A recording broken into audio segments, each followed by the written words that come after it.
Mr. Camille Pepos, thank you for joining us Thanks in for the having me. studio. How are you doing? Very well. Yourself? I'm doing well. I'm doing well. Thank you. It's good to sort of see you here outside of a government setting, in the sort of den of the lion, as it were. Right? I Yes, think yes, would yes. be would be an interesting way to describe it. But for those who don't know you, can you give a bit of background on who you are and what you're doing at the moment?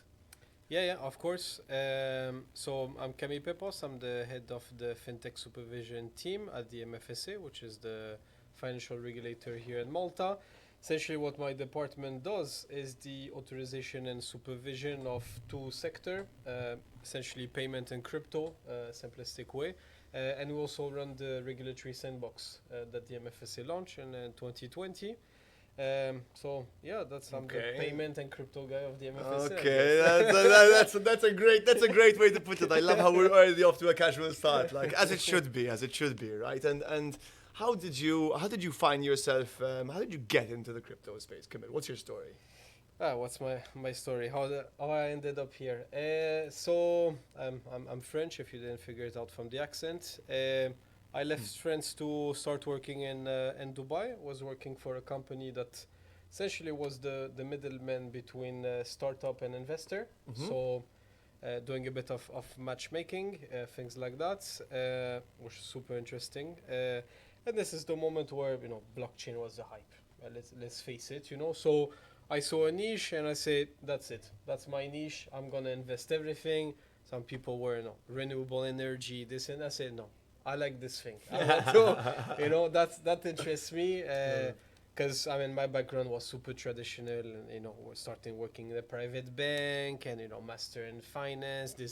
So I Okay. saw, hey, there's something cool, and it could put together two of my passion, technology and finance. Smart. Let's explore a bit that thing. So yeah, I got involved in a couple ICOs and stuff like that from Dubai. So really interesting, and even the entrepreneurs that you meet, everyone wants to revolutionize the word and this, and I saw kind of a new word completely opening up, and I say, well, I'm really getting curious, with this thing. I say, you don't know where it's gonna go. Either way, fast forward a bit from that. Wanted to come back a bit to Europe. I'd spent a couple years in Dubai, so I said, okay, where should I go next? Wanted to stay in a English country, or at least English setting. So the choices were Ireland, UK, or Malta. I come from south of France. If I don't see the sun or the sea, I know exactly it what doesn't you work mean. for me.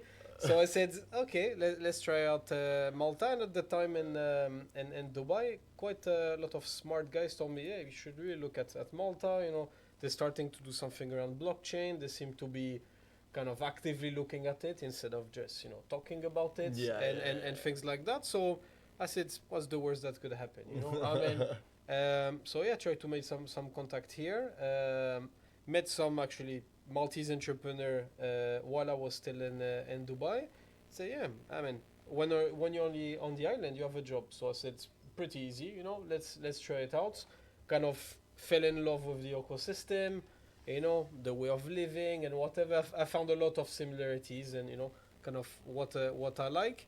And I was super impressed with how the government got involved, because usually government kind of tend to shy away, from that. Through multiple meetings, presenting project and things like that, I ended up meeting few people from the regulator, and I kind of saw a unique opportunity of me bringing my, let's say, private sector experience or expertise, having dealt with these guys from the other side of the table, at the same time having some experience on financial services. And yeah, there was a super good opportunity to essentially be part of the first, let's say, crypto team at a European regulator, and to look at, the first application for VASP and things like that, and say, how many times does such opportunity come around? Absolutely. There's not a lot of new sector in financial services Yeah, that come up. So that was January 2020, and kind of never left. So this makes a lot of sense, actually. There's I've heard from a handful of people, and believe me, I'm the sort of first person to tell tell a regulator or any individual for that matter if I don't like them, or what I'm hearing in the market, right? I have absolutely no quarrels with being that transparent. But I've heard from many different parties now, without mentioning any names, that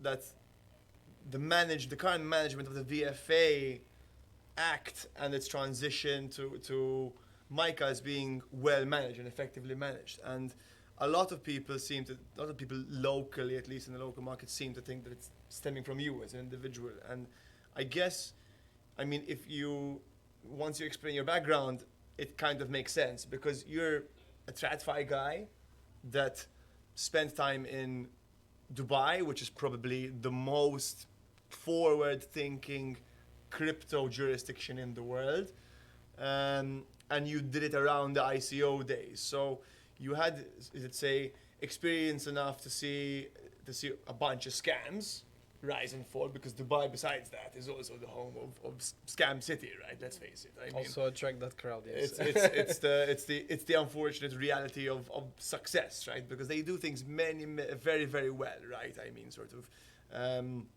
Vara, ADGM have done it. It's a fantastic infrastructure and ecosystem which they've created, and they weren't exactly trailblazers. Malta was the sort of one of the original trailblazers, right? If we're excluding Japan, but things are obviously a lot more complicated when doing something innovative like blockchain and crypto and on such a tiny island. And first and foremost, I would say, is the lack of perspective and resources, right? Because by definition, if there's only 600,000-700,000 people on the island, then there's only so many tokenization experts that you can call up and say, hey, dude, let's go have a coffee. If this was Dubai, it's like, there's 6 people I can think of right now just for tokenization, So that in itself presents its own challenges. But even more than that, what I'm more surprised by is that you're receiving such high praise, even when considering you came into a ship that was kind of damaged, right? I wouldn't say damage. Quite a lot in your statement to unpack. Why? I mean, getting praise and good feedback, that's really good. Obviously, it's a team effort, so I might be the face, I might be the one spending my time at the event, but it's obviously my team, which I thank. So it's really a team effort, and obviously also Herman Chapara, which was the head until beginning of the year, and is still around in the team, advising us and helping us. I think that combination worked pretty well. We're very, very complementary with Herman, so certain strengths that I have, and things like that. So I think we found a formula that was working really, really well and was working well for the local dynamic. Certain things that are interesting with the market dynamic is, yes, it's a small market and it can be a challenge for the talent pool, but it's also an opportunity, because I generally deal with the same usual suspects, which means that throughout the years of working together and things like that, we developed a mutual respect, which is crucial, I think, in every scenario. But it's almost symbiotic in the sense that I need them the same way that they need me, and because of that, and when we're aligned, obviously our interest will always at some point diverge. I mean, I'm interested in protecting the market, the consumer, market integrity, all the good things that regulator do, and they're a business at the end of the day, so which they want to grow. But the moment you remove a bit those interests, and let's say you wear the Team Malta hat and say, okay, guys, we have an opportunity. Let's not screw this up. I mean, if we work hand in hand, we could actually, attract couple giants and do couple good things. Which means that if we really align, these guys become my ambassadors. 100%. So they know how I think. 100%. They know exactly how I'm gonna react to certain things. So that allows these guys to kind of spread the word to certain applicants. Now they know to not waste my time the same way that I will not waste their time. So that mutual respect, because you're working with a few number of individuals. I mean, when we came up with the framework, we came up with this concept of VFA agent. I mean, we had 20 of them at the maximum, and that number decreased slowly year after year. But roughly, we're working with what, a dozen of firms. So you can really build good working relationship. If you have to work with everyone, True. it's very difficult. So, I mean, at the same time, yes, limitation of talent pool and things like that. Sometimes you see too many times the same faces. But working close and hand in hand, I think, was potentially one of the reasons why we were successful. And that's I think is one of the probably a major driver, right? I mean, this idea of sort of open door policy. Even the fact that we're having this conversation here and now, it was just LinkedIn messages. Hey Camille, I like your stuff. I'm coming into the studio and let's have an interesting chat. Just that whole approach, I think, is something which makes a massive difference. Because if you're a company and you're trying to invest overseas, at the end of the day, the risks are phenomenal, right? Phenomenal. You have to understand the lay of the land. You have to understand how the government works. You have to understand what responsibilities you have, what the hiring limitations are, what budgets you need. These are just 5 problems. It's huge. It's huge. And at the end of the day, almost everybody's greatest worry is regulation and compliance. So if you're able to quell people's worries, not by saying, hey, listen, the everything is very easy here, just come and I will sort it out. No, it's, hey, listen, we have a standard. We would like to work with you and listen to you to create a way in which the standard can be adhered to, and you can move on as a regulated business in a way that serves the government, yourself, your users, and the ecosystem ultimately. Yes. That is let's say I think a USP in regulatory terms, because Malta is while we're very, very small, this sort of personal approach, I think, is one of our few possible USPs. Of course. I mean, one, it's a nice feature of the jurisdiction, but this was, to be honest, a need, and this is something from the beginning with Herman that we set and say, the culture we want to set is one of open door, for multiple reasons. One, because we know in the space, and especially 2017, 18, etc., it was the wild west. Having a bit of regulatory clarity is all that one could hope for. So just being able to speak to the regulator, and the regulator say, no, you need a license to do that, or no, you're free to go. That's not within my remit. I think that's phenomenal. I mean, if we look at other jurisdictions, and I'll just say across the Atlantic, they don't have that. And perhaps that could stifle the innovation. I mean, different dynamic of the market. But 100%. what we didn't want was entrepreneur that, like you say, take a leap of faith, come here, invest and whatever, and be scared of the regulator. Of course. I mean, I'm not your friend. That's evident. Of course. We have each of the party have the responsibility and things like that. And when we need to have a firm hand, we have. And we've issued warning, Mutual we've respect, done things. right? Is what it's about. Exactly. But nothing prevents me from having a discussion. One, to provide you regulatory clarity, and two, very important, building regulatory capacity. Because if today you think the talent pool is small, imagine in 2018 when we created the team. Of course. I mean, we have a saying at the MFSA: supervisor don't grow on tree. We need to create them. So what that means is, generally we take people with, let's say, the right attitudes, quite junior profile, and we groom them.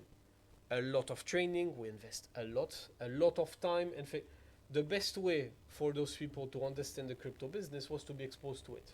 Because you're not going to understand the crypto business by just reading an act. No. So for us, it was, listen, there's a learning curve on both sides. Our people need to learn about the business model, because we'll understand then the risk. And then the other side needs to understand about regulation and understand certain of our problematic, because if you're able to see the perspective on both sides, you generally come to a compromise. And many a time, we've done multiple revision to our framework, especially the rule book, which is basically the guideline, the set of rules that one needs to follow. I think we revised it almost every year, if not every 6 months, a little tweak there and there. Why? Because we set the rule book. The law and illegal framework is mitigation of risk. This is what it is. I've identified the risk and I want to mitigate it. But sometimes I did not understand properly the risk, or so sometimes I might be disproportionate. So just having a discussion with multiple license holder, doing consultation, things like that, say, guys, this is the objective we want to achieve. I think all of us want to protect consumer, we want to be respected, all of that. How we get there, that we can discuss. And this is where you need to have an engagement, because if I just set a one size fits all, either you're not going to respect it, or I'm just going to be chasing you day and night. Please respect that rule. Please respect that. What are we achieving here? For sure. Sometimes you need to change strategy. You see what I mean? 100%. As long as you meet the objective, that's the most important. 100%. And that sort of pragmatic approach, I think, is kind of what sets you apart, right? The creation of the VFA Act in 2018 was an innovative sort of approach, right? We were groundbreaking.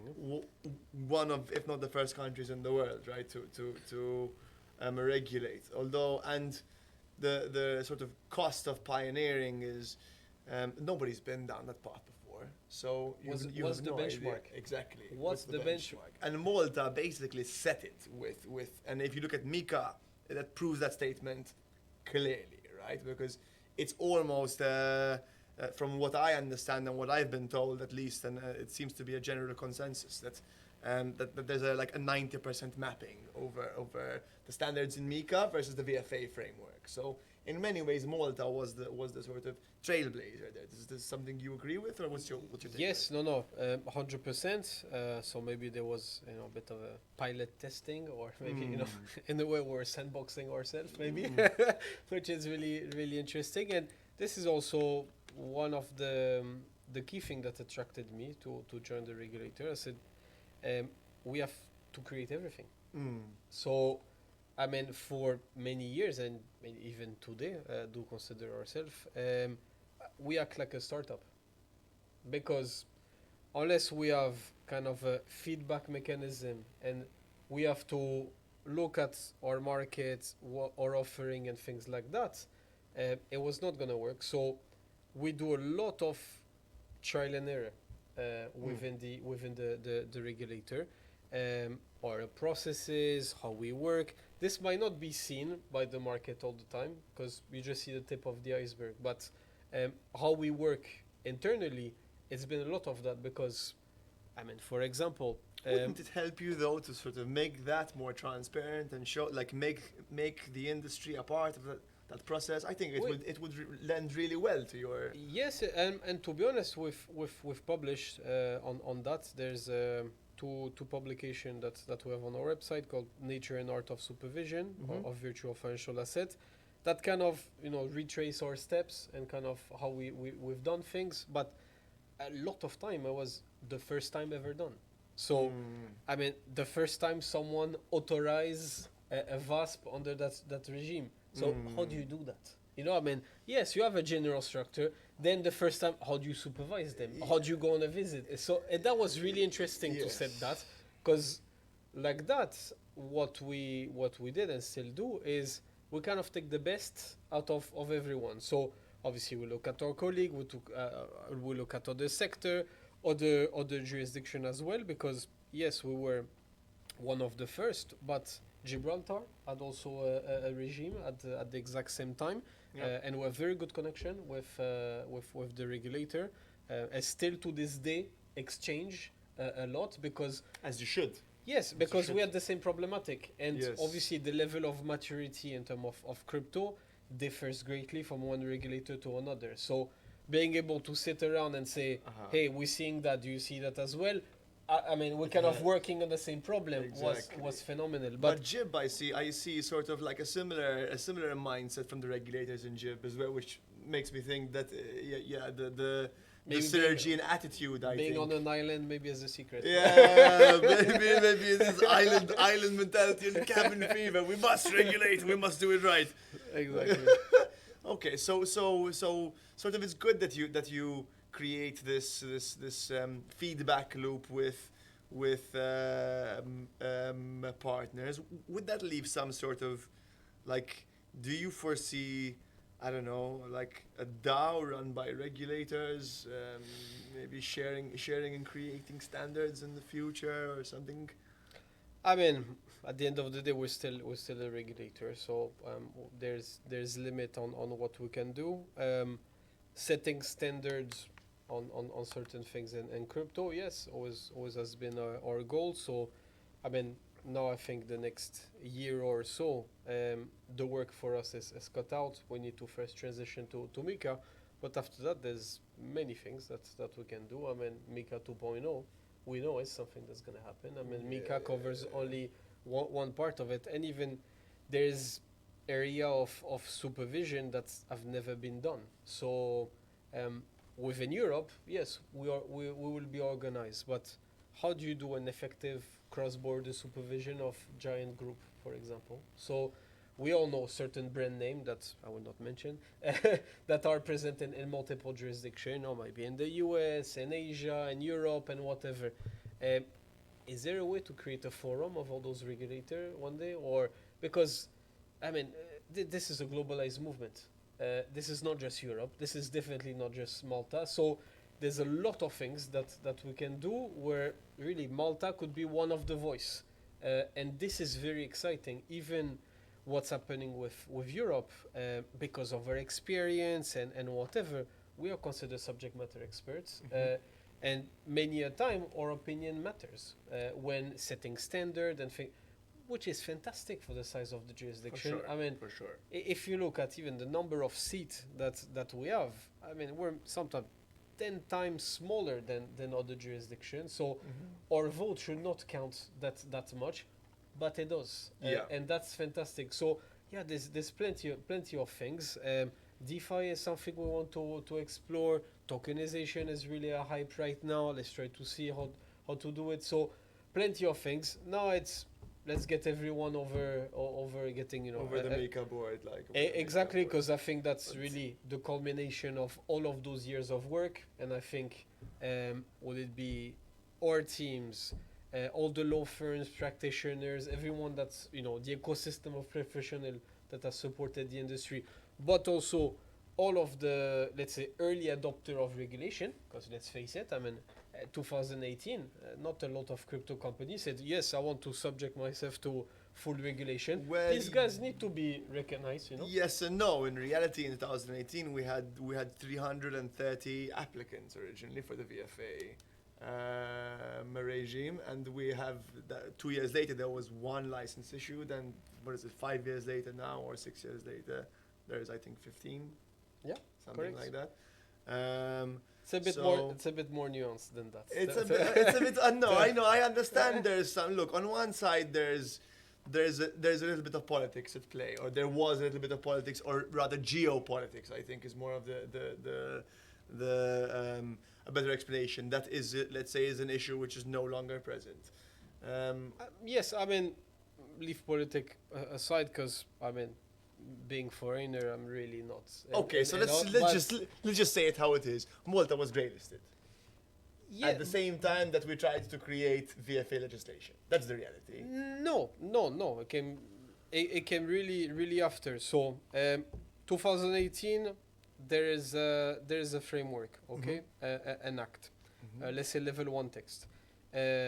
Within that framework, there is 1 year transitory period, essentially saying, hey, speak to the regulators. Yes. And it was basically a web form just saying, I'm interested. Not more than that. And the 300, I mean, you see, there was some duplicates. There was some that you could just scrap. So that 300 number got quite inflated. Also, the 300 number was including VASP, but also VFA agent. Yes. So it was not 300 VASP coming. Yes. This was Well, also... it was 330 originally, and now okay. So let's say there were at least 300 VASPs, and you're completely right. They weren't. They were all in that bundle. Was a bunch of scams, 100%, because it was the ICO days. 100%. But at the same time, I mean, there were a lot of good projects which went to different places, right? There were some which Yes. went to other jurisdictions that Malta just didn't need, but the reality was when Malta created the VFA Act originally, it bit off more than it could chew because it didn't execute. I mean, I think you have to make some noise. Let's face it. I mean, to create a bit of a hype and whatever. So I think at that time everyone was jumping on every opportunity. But when then we published the regulation, the rule book, and basically saying, okay, you have the act that just says that, but this is actually the rules you're gonna have to follow. This is where the number are really different because, I mean, I would say the very, very large majority withdrew and say, 100%. I don't want to subject myself to those rules. Those rules are crazy. You know, perhaps I don't want to pass KYC, for example, you know, and things like that. So really, really and truly, we receive, I will exclude the VF agent, but we receive in terms of VASP, just under 40 application. People have said, this is a statement, I want to actually apply. Okay.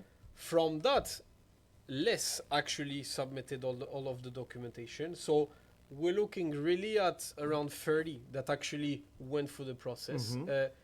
And we did 15 out of 30. So the numbers are not that dramatic, but the good thing that we did is that the filtering was automatically done in the sense that because we set the rules before, basically we avoided us receiving 300 applications and have to shift through 300 because that would have not been great and not a good use of our resources. So in a way, the market already did it, and yes, those 30 or so application, or 35, I think, that applied.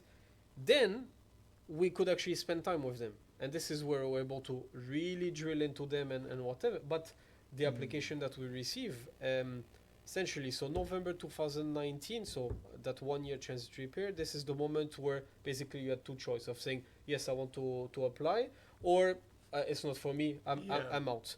The moment November 2019, you will say it's for me. This is when we start having, let's say, courtesy meetings and things like that. So November and December, essentially.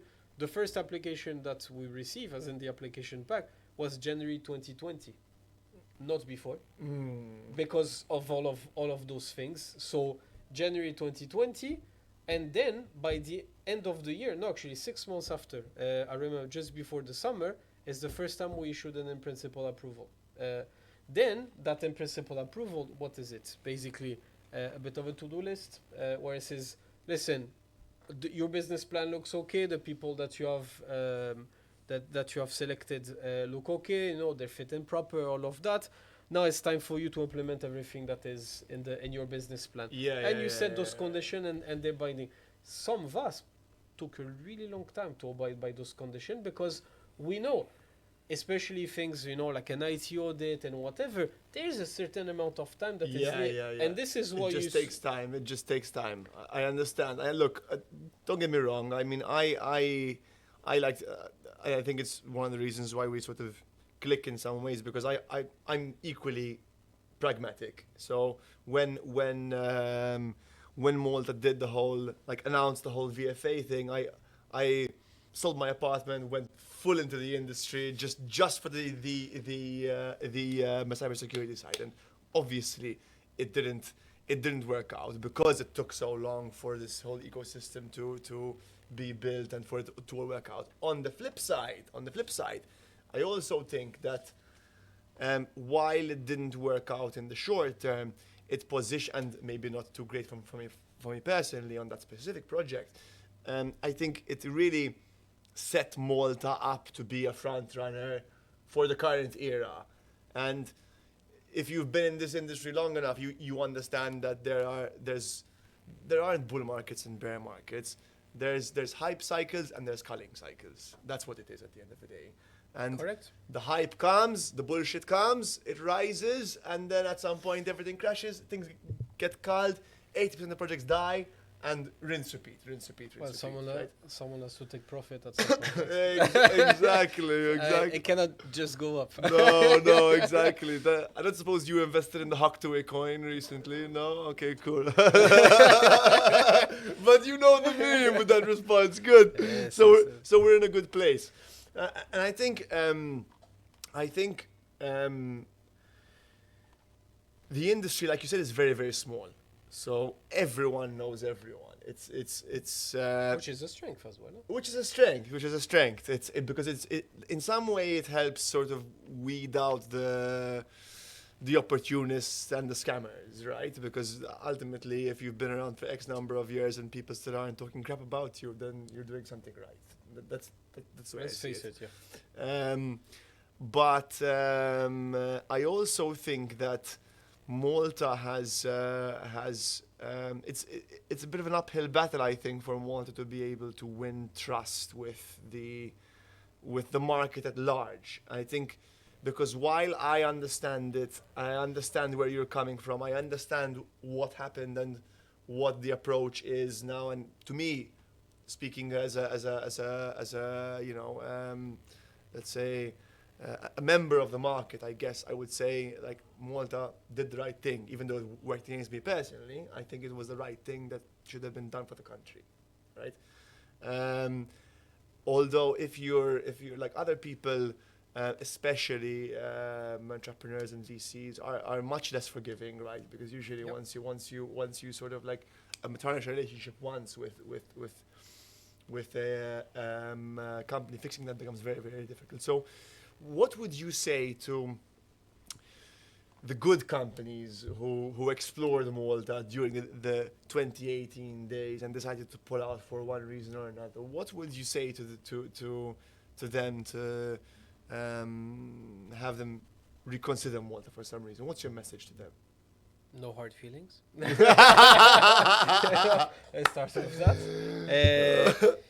No, I mean, I don't have any specific message. I mean, at the end of the day, if you're a business owner, you have to do what's right for you, for your business, and protect your interests. So one thing that I would say for sure, our framework was not and isn't necessarily startup friendly. So I completely get it that if you were a small operator, this was not the place to be. Yeah. Okay, so talk to me a little bit about Mica. As far as I understand, it used to cost just a bit over 2 million to get an exchange license in Malta under the VFA Act. What changed there, and what sort of hopes do you see that Mica will create for the country? Plenty of things. So some of the things that Mica will bring. So we know that the VFA Act and Mica are super close. From our gap analysis, we're the closest regulatory framework in Europe and in the world, and we've been considered quasi-equivalent to Mica. Which means that it allows us to benefit from the simplified authorization process under Mica, which is really a cool thing, where essentially we can use some of the assessment that we've done and basically all that history that we created to kind of speed up the authorization and not start from a blank page, which is really cool. So that's really on the speed of the transition. What we've done to also smoothen the transition since essentially 2020, when Mica was announced, we did a very thorough gap analysis and we looked at instances where the VFA might be more stringent than Mica. Capital requirement was always one, for example, where we were aligned more to MTF, and we had our inspiration was MiFID, and looking at MTF. Well, if you look at Mica, it's a bit lower than that. So what we did is multiple changes on the framework. at the level of the rule book and at the level of the VFA Act. At the level of the rule book, we did essentially two changes, one in January and one now in June. In January, what we did is we align to MiCA. So capital requirements now are aligned to MiCA. So we're talking about 250 instead of 730. Okay. So that's for the highest 250 class. for an exchange, for a wallet. So on the MiCA, you have 3 classes, not 4. Okay. Generally speaking, let's say class 1 and 2 under VFA were merged into class 1 of MiCA. And then you have 2 and 3. So 3 is still the highest with the exchange. Class 2 is everything like dealing on an account. Under MiCA, it's called exchange, but it's dealing on an account. And then class 1 is kind of everything else, the investment advice. Wallets and all this stuff. Exactly. Okay. So 250 for the highest. I believe 125 for class 2. And the first class, if I'm not mistaken, is something like 50k. I mean, it's really cheap. Okay. It's reasonable, actually, to be... Yes. It became. So that has been since 1st Jan. So that means our existing license holder had a super nice Christmas gift of saying, hey, you can actually free up some capital and do stuff. Here's $500,000, guys, go crazy. So of your own money back. Obviously, invest it where it should be, but it's so that was pretty nice, and that also meant that anyone that was looking at getting a VFA license to then transition to MiCA was not subject to a higher requirement that they will be. Because what's the point of this, Of course. So that's something that's... I mean, how many times in history does a regulator give you money back, right? I mean, only in Malta. It was not a government grant. Exactly. So yes, we did that. We did streamline as well some of the audit. Also, in view of the fact that DORA is going to kick in very soon, so kind of DORA is going to take over that part, because when we started with the VFA, there was no such thing as DORA. So how do you get the technological assurance? That was the only thing we could retain and kind of. So that obviously is gonna go. So we did right now. There's almost no difference between VFA and MiCA. What MiCA brought that was not in the VFA regime, we added in June. So there was, for example, service-specific requirements. Nothing out of this world, but little things that MiCA brought in. We did that. Also, MiCA kind of introduced, for example, a wind-down plan. That's not something that we had necessarily. Wind-down plan would be what exactly? Essentially, it's a requirement for every future CASP to have a plan in case the company kind of fails and go bankrupt. Think FTX and saying we should have a bit of a plan. It's not a bad idea. It's really not. There's a lot of good things. So I think that MiCA also had a bit more on the complaint handling and consumer protection, things that concept that we had, but maybe not as crystallized as MiCA. So we added those things, but we did them in June. So like that, we gave kind of 6 months to operator to get aligned to those new requirements, which was fair, we believe. Makes sense. In all cases, this is the direction that they were going. Makes sense. So right now, if you look at it, kind of the main differences. Under the VFA Act, there was no concept of stablecoin, so that's something that was white paper and whatever was there, but no stablecoin. Now we know the provision for stablecoin are kicking in end of this month. We actually have a couple local projects that are going to be licensed as EMI and will be issue EMT. So we're going to have local Euro stable coins, another win for Malta. So I hear EMIs are now apparently the responsible vehicles for stable coins. Because you have two types. So you have EMT, electronic money token, which are treated like electronic money. So think of all those apps that we know and love, and then you have ART, asset reference token. What's the main difference between the two? Super simple. EMT, you have a stable coin, obviously it's back 1-1, but it's back by fiat Okay. or by liquid low risk asset. Think Okay. government bond, Yeah. essentially. Okay, an ART is backed by a basket of asset. Okay. So it could be multiple currency, it could be different type of asset. Yeah. So perhaps more kind of the not algorithmic stable coin, but we have a pool and it's roughly 1-1, but it's not as straightforward and as liquid low risk as either fiat or government bond. Yeah. Those yeah, are the yeah, the two main difference. When it's electronic money token, it actually falls under EMD, the Electronic Money Directive. So you need to be an EMI to have that. So that means you need to have a safeguarding account with a credit institution. You need to do all those things. And while for an ART, it can be either issued by a bank itself, if you have a credit Okay. institution license, or you're a brand new animal. You're just ART issuer. So we have those two. Interesting. We're seeing right now, and perhaps because ART is still a bit confusing, we're seeing mostly EMT project, because I think it's it's known, people know how to get an EMI. It's kind of they operate in the known. ART, I think we will see potentially some trailblazer, but I think it's still a bit in the unknown. It's much more dangerous as well, like to be able to like effectively maintain pegging for a long period of time with whatever A sort of, basket of assets. market variables under a basket of assets. I was exploring building a stable coin for a while, and actually built one in test, and this was the exactly the frame of thought I was in. I was like, okay, I'm like, if I need this token to be able to have a fixed value, and like it would make much more sense if I tied it to a basket of asset in terms of risk, but then to be able to balance out the exposure effectively across each individual asset, to be able to maintain pegging to an existing.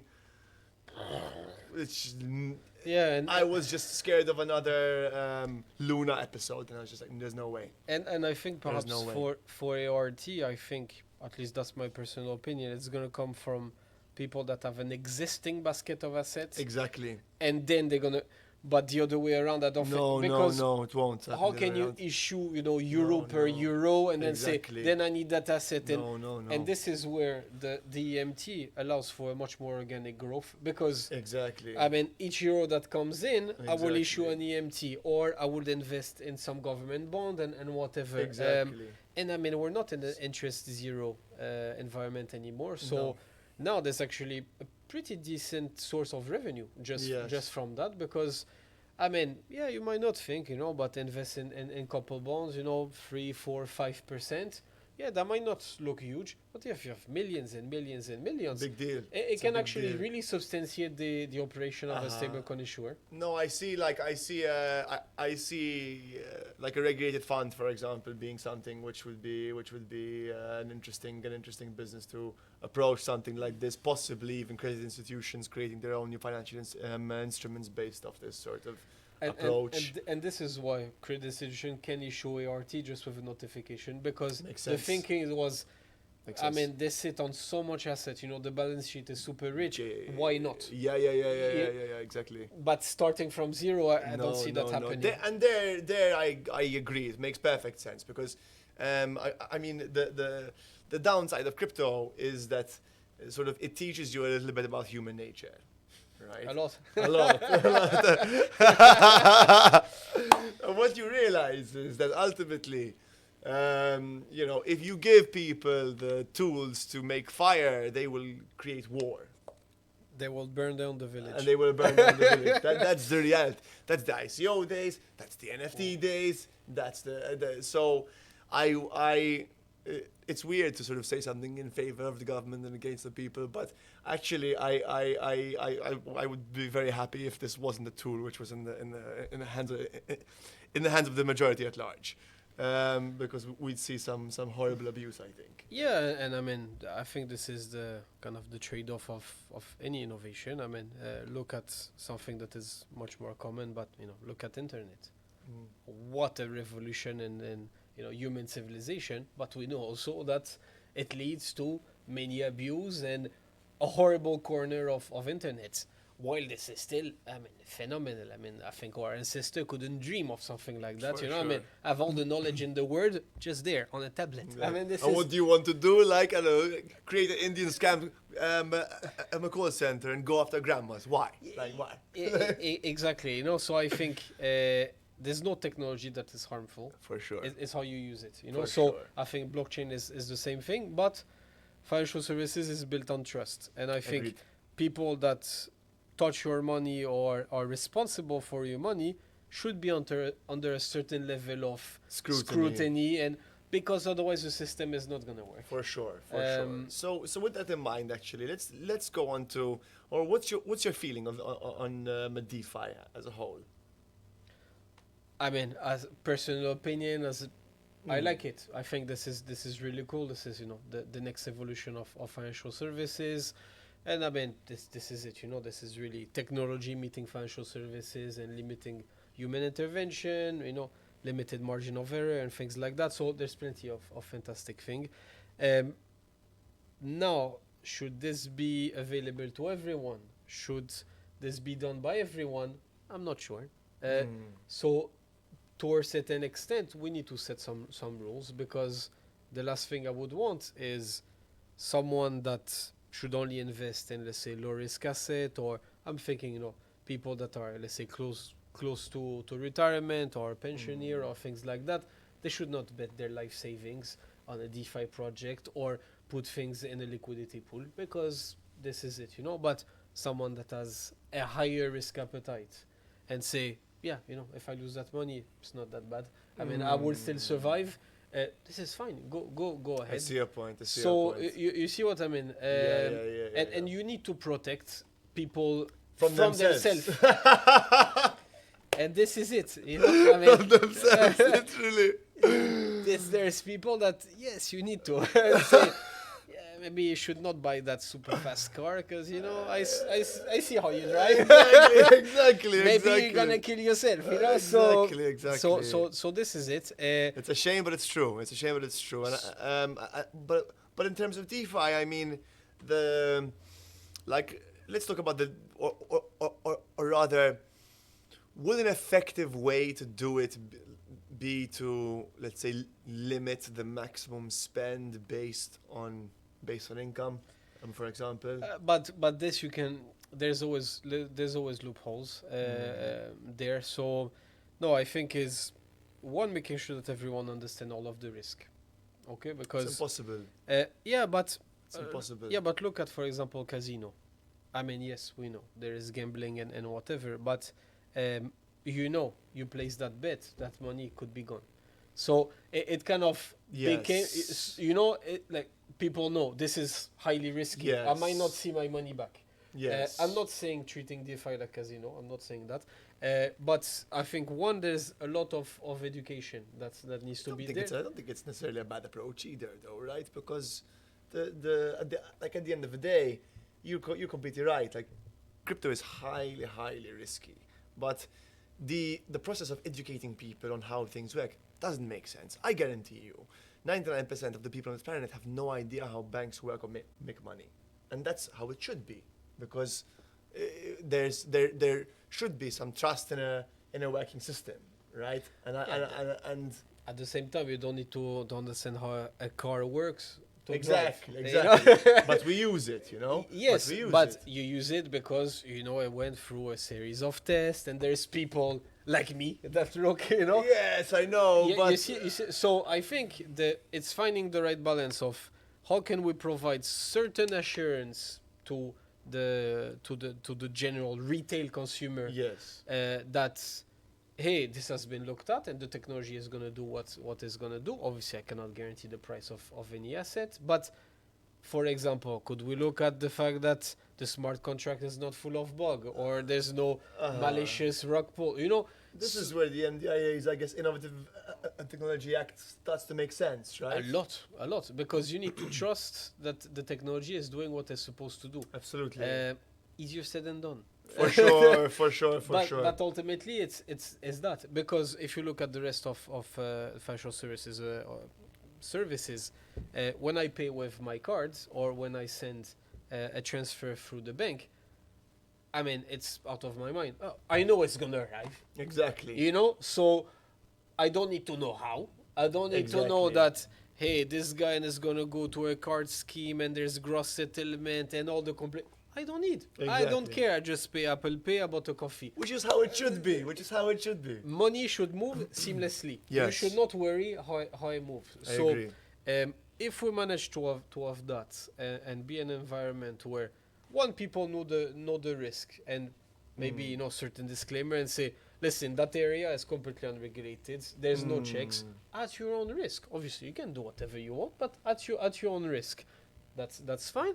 And then looking at least the base infrastructure that things are not done in a malicious way. Obviously, you cannot guarantee zero bug, but at least there's not, certain lines of code that can rug pull or things like that. Exactly. So, but then, since you have limited human intervention, you're dealing directly with the software. And this is where it's very difficult. Financial services regulation looks at the intermediary, never at the product. Yes. I mean, something I saw which was very interesting I saw a certificate of incorporation for Delaware, for a Delaware LLC, which was literally owned by a wallet address. Okay.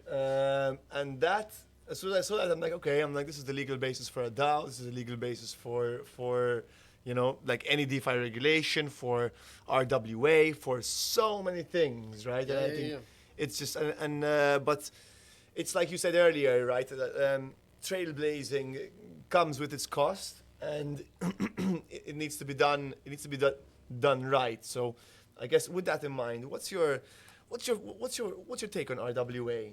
Like, where do you see it It's cool. evolving? It's definitely nice. I mean, there's a need for more liquidity. Let's face it. I mean, many assets are illiquid, and I think being able to create liquidity to certain class of assets could be the revolution that is needed in certain sector, private equity funds and all of that, where it's a bit difficult.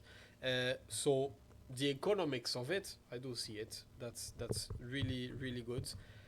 And then you look at also the efficiency that it brings, because we know the fund industry, the asset management industry, and all of that.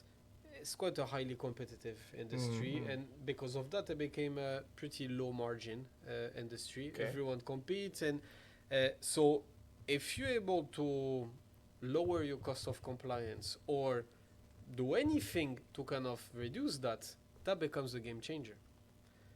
Because then you can actually be profitable. If you can be more profitable, I mean, you have two choices. Either you can reduce your management fee and become more competitive, so then you can attract people, and ultimately the consumer is better served.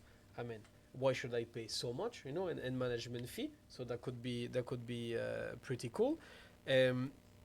Or you can just be more profitable, which means that you might depend a bit less from other revenue stream, or you would be keen on trying things that without those economy will not be economically viable.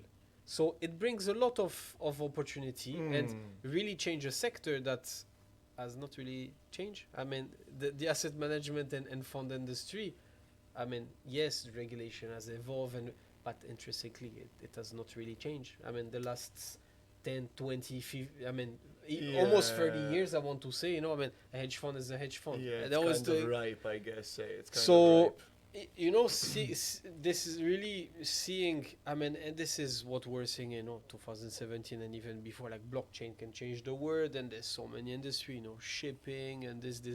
Like, this is a good application of blockchain could actually lead to something good, not just give it a twist. And because it's blockchain, I remember, I think it was 2018 or 19, there was in the US, a company that produced iced tea. In their earning calls, they said, we're looking at a blockchain solution, and they just, on the website, just put the word blockchain. Yeah, and the returns. The shares went up, like, wow, blockchain. iced tea company, guys. What is gonna, you know?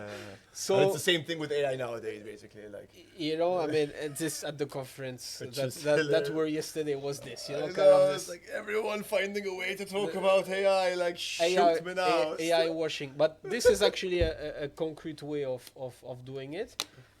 This is not an easy way. I mean, this is, let's say, not a low-hanging fruit because when you touch at financial instruments, when you touch at securities and things like that, we're generally not harmonized across the globe. So in the US, everything is a security. That's easy. That's not hard. But if you look at Europe, obviously we share the same principles and things like that. But there is some slight differences from one member state to another, and then you also have to look at the Company Act, or you know. So every little jurisdiction has its own thing. And let's face it, there's different level of tokenization as well. Yes. So completely. I can, for example, let's take the example of a fund. A fund, it invests in some assets, whatever those might be. A fund generally is divided in units, and you're a unit holder. This is kind of the equivalent of a share. This is how you say, you know, I own a piece of it. You could simply dematerialize that unit and just say, hey, this is your digital receipt. Wow, not a lot of innovation there. It's just, you know, instead of having a kind of a certificate and say you're a unit holder, I give you a receipt. But the fund has not changed. The assets have not been tokenized. It's just the unit. So that's, let's say, the lower level of this is easy. But there's no real innovation there. It's cool, but there's no innovation. You can go a step further. Now I could dematerialize some of the asset and actually tokenize them and trade the asset. Maybe in a private settings. Go one step further. I could list those tokenized securities on an exchange. So there's really different level. I see what you're saying. But in the former example, let's take the lower level of example. If you were to tokenize a unit in a fund, and you essentially had a secondary marketplace which would be, let's say, like an app. Let's call it, I don't know, Malta property owners, for example. But that's already level 2. Why? So, and because you introduce, there's a marketplace and we can trade those units. Okay. If it's simply the units are there, but this is not a traded fund, because there is funds that are not traded. Sure. If it's not a traded fund and it's just like, hey, this is your receipt, and you can do nothing with that, that's level 0 for me. Fair, Introducing it's traded and there's a marketplace, which could be, let's say, level 2, because it's a private marketplace, it's not on an MTF. Public. Yeah. Then that start becoming interesting, because you could have intraday liquidity, or you could have actually 24/7 liquidity. So not only bound to when the stock exchange is open, because we know it trades between then and then. Yes. This becomes interesting then. Yes. This becomes interesting as well, where with something that is traded and using blockchain, you completely reduce the settlement time. Of course. You don't have T+2 or 3. Yeah. T0. Exactly. What does that mean? Or T+1 if you're on Solana. If it works. If it works. Yes. But look, for example, and this is happening a lot in the US, and it's actually quite interesting. There's a lot of money market funds. Okay. The most boring financial product in the world. Okay. I have no idea what they are. So money market fund is essentially, let's say, a traded fixed term deposit. Let's put it this way. Okay. So I give you cash, I invest, and then I get kind of an overnight deposit. You could think of it. Okay. So generally, you have your overnight deposit, and then you can have money market fund, but you have the settlement and things like that. There is certain money market funds that are being tokenized in the US, which allow company that perhaps have a very large balance sheet. They might have cash. Overnight, they can buy the units of this fund, deposit therefore their cash, and basically their cash is not sitting pretty in the bank. So during the night, the cash works. But think if you have 3, 4, 500 million of cash, For sure. this start becoming serious money.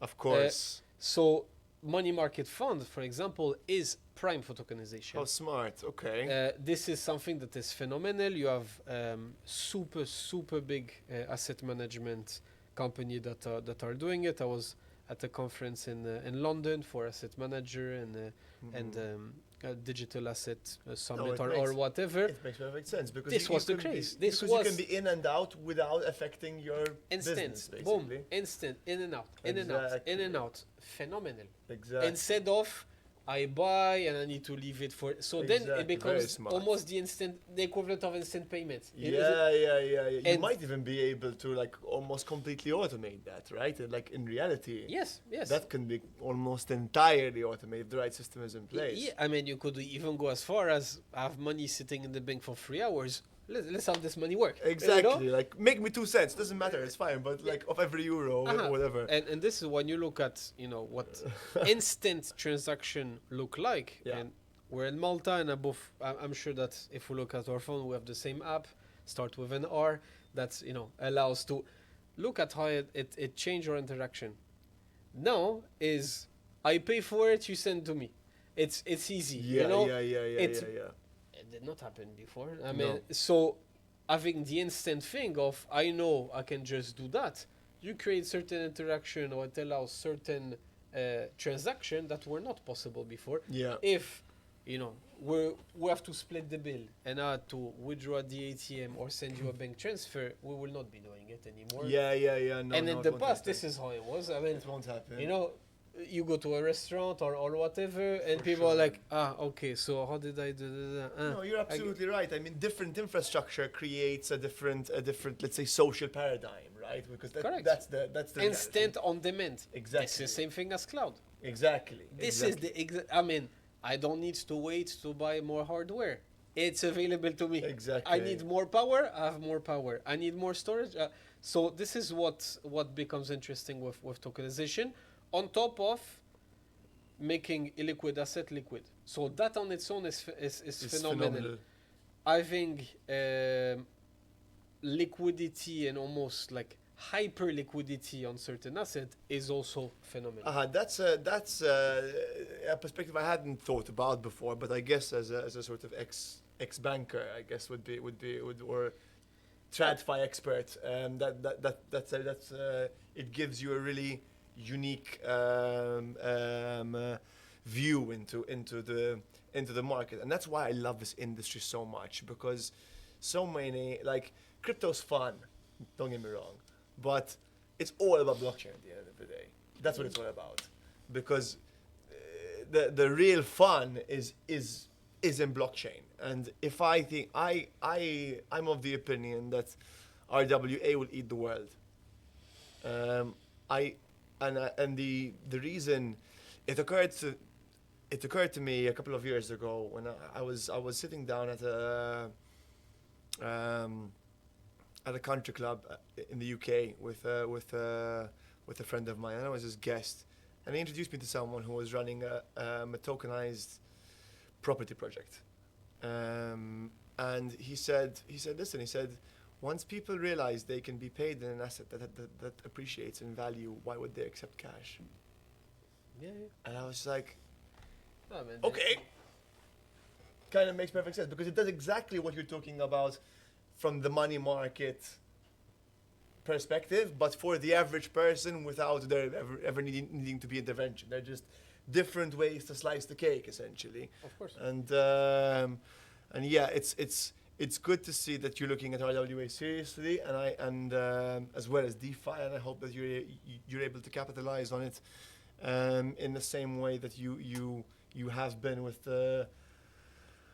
the current VFA framework and the movement to MiCA and so on and so forth. So At least we'll try, but yeah, I mean this is of interest. This is innovation and financial services, things that could bring a lot of positive to the consumer. So why not looking at it? I mean, ultimately exactly. we're there to protect the consumer, but also promote certain level of innovation. So we look at it. I mean, regulator are generally not the first mover. That's for sure. And sometimes it's not a bad thing. It's good. That's the way it should be. Otherwise, you it- have no idea what you're regulating. but if you look at NFT, you know, I mean, it was the hype and whatever, but it kind of died down. So Yeah. imagine if we're the first one to jump and create an NFT regulation. What purpose would it serve today? Useless. So sometimes you need to say, there's something. It's starting to be interesting. Let it cook a bit more. Let it mature. Exactly. And we understand that. Is it really a good thing? You know, because you need to have a bit of a long-term view. I mean, I'm sure. not going to change the law every week. For sure. That's 10 times worse then, because you create regulatory instability, which helps nobody. Yes. And in this way, you allow the projects to be able to grow. You learn lessons along the way as you grow, and you do it in the same way that you mentioned at the beginning of this conversation, right? Which is, hey, listen, let's create this framework together. Let's do it in a way that serves all parties, so that everyone wins, right? And Yeah, I guess that's why I've heard so many good things. So, Camille, thank you so much for your time. Absolute pleasure. Thanks for the invite. Thank you.